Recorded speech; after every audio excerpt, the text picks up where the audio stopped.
Fragen gekriegt, ne? Auch über Speedsurfen, wie wir uns alle verbessern können. Und jetzt gucken wir mal zum Segel. Heidi, Slalom, Speed, erzähl mal ein bisschen, was wichtig ist. Es gibt so viele kleine Details, die so einen großen Unterschied machen. Grundsätzlich kam auch die Frage auf, braucht man zum Speedsurfen Cambersegel oder kein Cambersegel? Und Camber ist vorteilhaft, damit man mehr Wind handeln kann.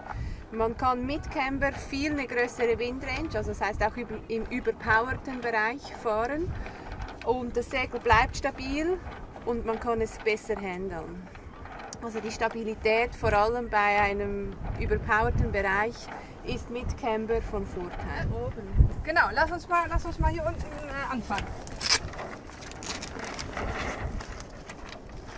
Wow. Textwrap, Ja? sogenannte Textwrap. Hier ist es wichtig, dass man den immer voll anzieht, was man kann, damit es wirklich das Profil gibt. Dass man hier dass das Profil von hier beginnt und dann hoch. Sobald ich das löse hier, wird das Segel flächer. Ja. Das heißt, da erste Teil voll anziehen. Alles klar. Und ich sehe, dass du ihn richtig dicht gezogen hast Ja. hier. Vielleicht kannst du mal gucken hier. Das ist ein bisschen Wir machen sogar da hinten immer einen Knoten da rein, damit wir es noch dichter ziehen können. Also da ist immer ein Knoten drin, damit wir es noch enger ranziehen können. alles klar. Aber das ist richtig nach unten, ne? Ja. Ja, vom Ja. Tower. Dann, was viele auch den Fehler machen, ist zu wenig Downhole ziehen. Was ist Downhole? Downhole ist das Segel wirklich da. Ich löse das jetzt mal schnell.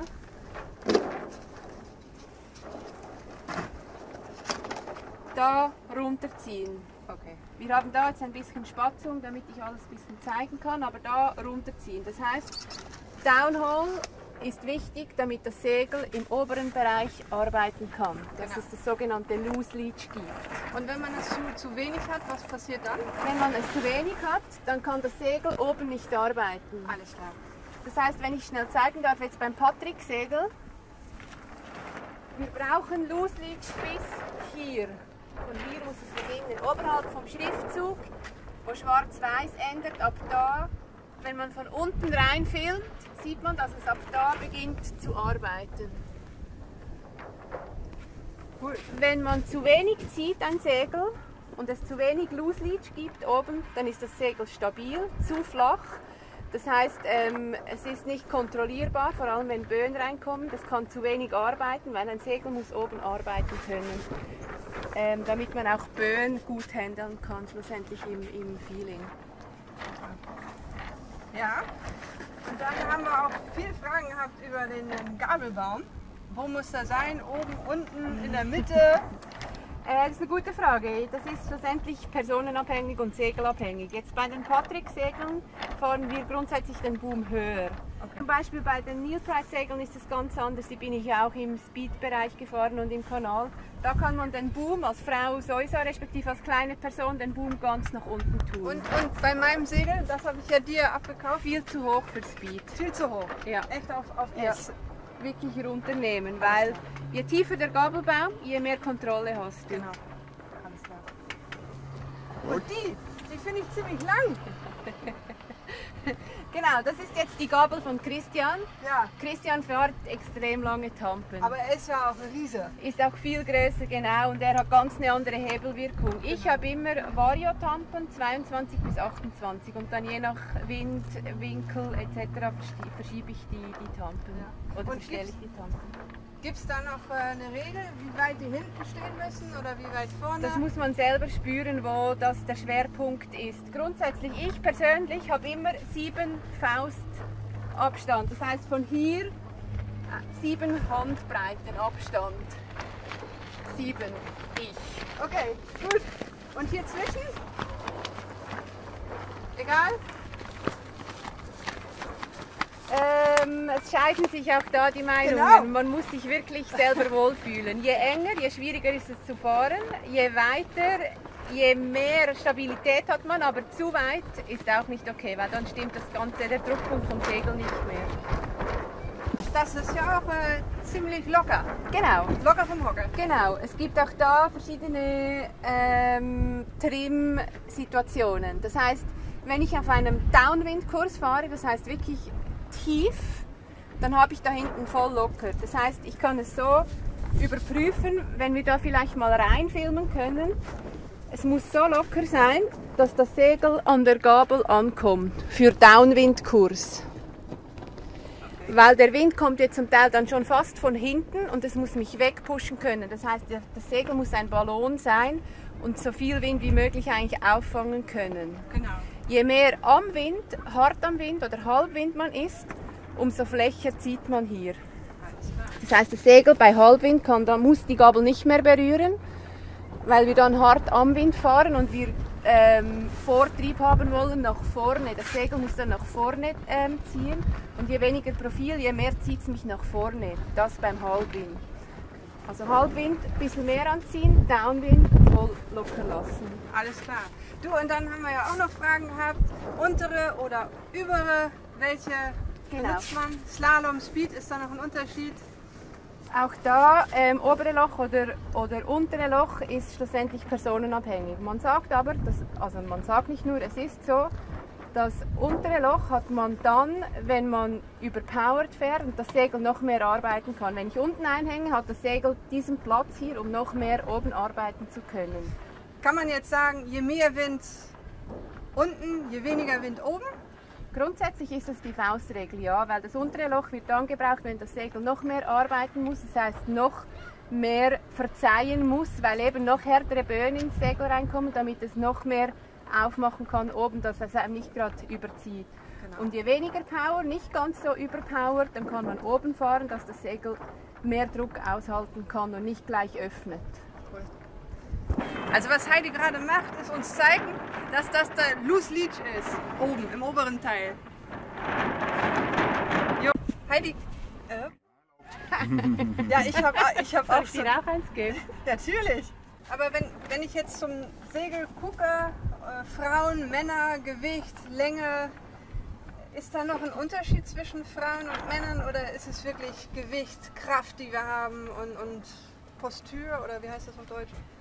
Grundsätzlich gibt es keinen Unterschied, weil ich sage immer, solange man ein Segel handeln respektive kontrollieren kann, ist es die richtige Größe, weil es fragen viele, ja, muss ich größer fahren, um schneller zu sein oder kleiner fahren, um schneller zu sein und klein gleich schnell. Sobald man auf klein wechseln kann und man immer noch genügend Druck hat, dann ist man schnell. Aber es ist nicht so, dass du denkst, wir brauchen andere Frauensegel oder Gabelmäste oder...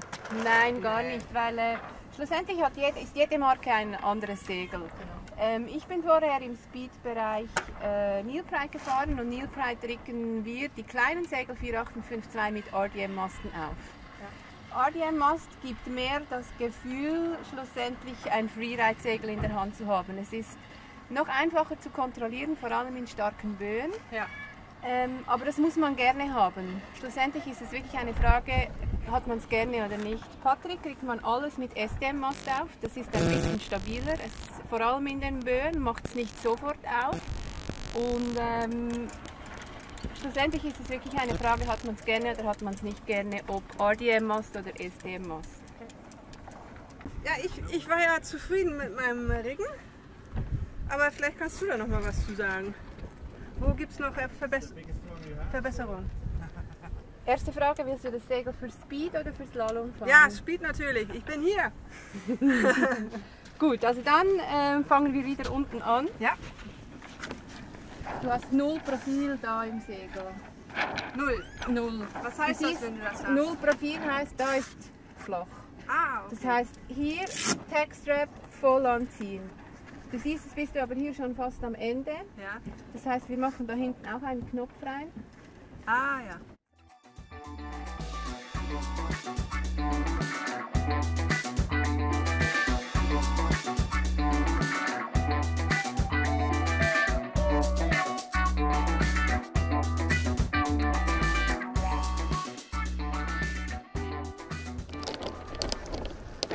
Okay. Ja, das hätte ich nicht gemacht. Alles klar. Gut. Und jetzt, also das ist hier Profil. Es gibt Profil, genau, dass der Wind da schon rein kann und drin bleibt. Und vor allem aber gibt es auch Spannung dann hoch. Ja, ich sehe es. Okay. Okay. Und ist da genug Downhaul? meinst du? Ich würde mehr ziehen. Du willst noch mehr ziehen? Ja, weil im Moment, es geht bis da, so ganz knapp, aber du kannst noch mehr ziehen. Ein bisschen mehr kannst du schon noch ziehen, Okay. vor allem für Speed, weil wenn du 4,7 fährst, dann hat es Wind. Ja, dann haben wir Wind. Und dann kannst du ein bisschen mehr ziehen. Alles klar. Gabel, Runter. runter. Ja, okay. Mal schauen, wie es sich anfühlt. Ja, habe ich auch Ob du gefallen. das Brett immer noch rauskriegst vor allem. Ja. Weil runter gleich Kontrolle, aber du musst das Brett auch noch zum Fliegen bringen. Genau. Das heißt, du musst es noch rausbringen. Wenn du es nicht mehr rausbringst, dann versuch mal Gabel entweder ein bisschen höher zu stellen oder den Mastfuß ein bisschen zu verschieben. Okay, cool. Na, 1, 2, 3, 4, 5, 6, 7. Yeah! Da hinten viel zu flach gezogen. Siehst du, das Segel kann sich gar nicht bewegen und das gibt jetzt auch da mega viele Falten, wie du das Ja. siehst. Das heißt, die Gabel kürzer machen, weil die Gabel muss immer wirklich am Segel dran sein. Ja. Ich persönlich würde immer zuerst oben starten. Alles klar. Weil Vor wenn, allem im Speed-Bereich würde ich immer die kleinen Segel immer zuerst oben fahren. weil wenn dann mehr Wind kommt, dann kannst Kannst du du immer noch... umtrippen. Genau. Genau. Okay. Und Gabel sicher kürzer, Ja, das sieht... weil das, ja. das gibt Umspannung für nichts da drauf, wenn Okay. du so viel Platz da hast. Das heißt, Gabel wirklich immer am Segel dran. Gabel immer am Segel. Und wenn wir jetzt vielleicht da mal reinfilmen, du siehst die Falten da. Ja. Hast du einen Lattenspanner da?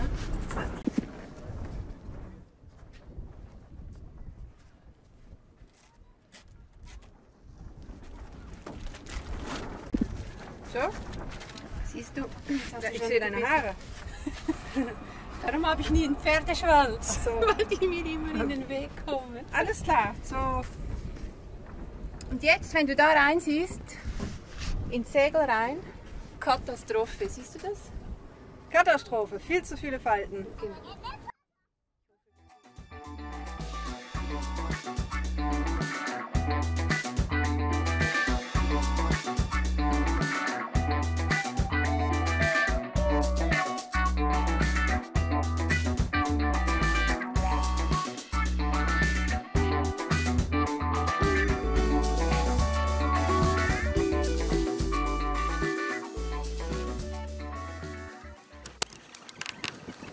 Hast du dieses Segel auch in Lüderitz gefahren? Nein, aber das, mit dem habe ich den ersten Weltrekord da über die Meile gemacht. Ja. Das ist Segel.